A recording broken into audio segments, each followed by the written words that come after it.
Welcome back to another lesson at the Songa Academy.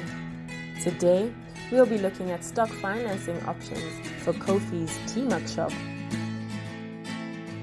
Meet Kofi, a young artist and entrepreneur from Ghana. Kofi specializes in the decoration of T-Mugs as corporate gifts.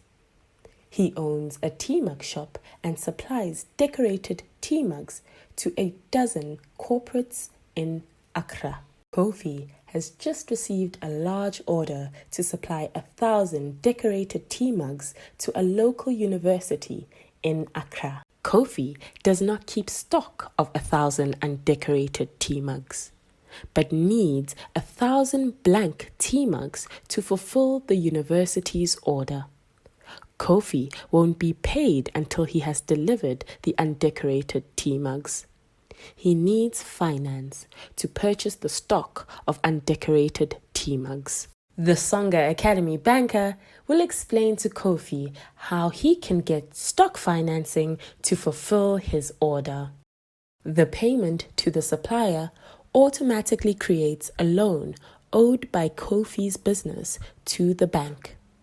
This is called a credit line. Effectively, the bank paid the supplier on behalf of Kofi's shop.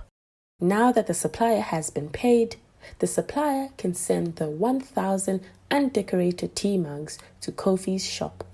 Now that Kofi has his stock, Kofi can now decorate his 1,000 T-Mug order to the client's design. Thank you for watching Songa Academy. If you have any questions, write to us at songaacademy@gmail.com.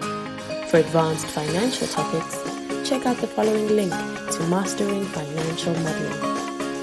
Like us on our Facebook page and don't forget to like and subscribe.